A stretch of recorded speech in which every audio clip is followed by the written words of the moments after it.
来到勾勾公好吧，我是怡姐。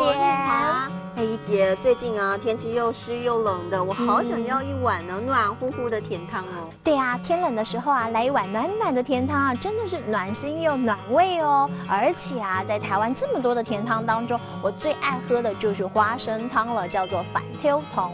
反挑糖就是花生汤了，而甜汤里头呢，我最爱的就是反薯通，因为呢它营养而且很好吃呢。反薯通啊，就是地瓜汤的意思啦。你看啊，台湾的甜汤百百种啊，往往在巷子口啊，这摊子一开张啊，冬天的时候大家就蜂拥而至喽，生意特别的好。这些摊子呢就叫做摊内，摊内呢就是摊子了，没错。那今天我们要教大家一整句话呢，就是热地瓜汤在冬天很受欢迎。这句话要怎么说呢？这句话应该要告诉大家的是：寒天太假秋同愛，受反薯通。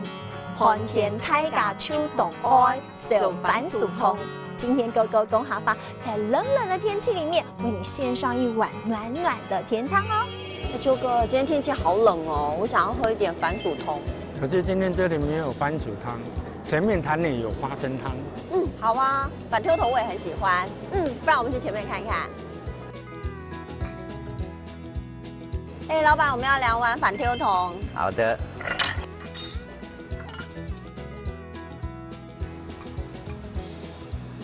老板，你的反挑头很绵密，很好喝哎。熬很久吗？煮了7个钟头以后再加糖，加糖再煮1个钟头，慢火。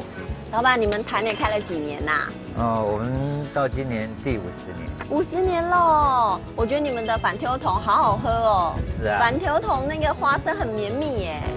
是不是啊？天冷的时候来一碗暖暖的甜汤，真的好幸福哦！真的，只要用铜板价格就可以享受到幸福时光，真超棒的。我们赶快来帮大家复习今天教的客家话吧。好啊，首先要帮大家复习的就是花生汤了，叫做反挑糖。反挑糖就是花生汤，而我喜欢的地瓜汤就是反薯通。反薯通地瓜汤，没错。而且巷子口卖甜汤的，到了冬天生意特别的好。那么摊子呢，就叫做摊内，摊内就是摊子了。那今天我们要教大家一整句话呢，就是热地瓜汤在冬天很受欢迎。这句话要怎么说呢？这句话应该要帮大家复习的是：寒天太假秋同愛，受反薯通。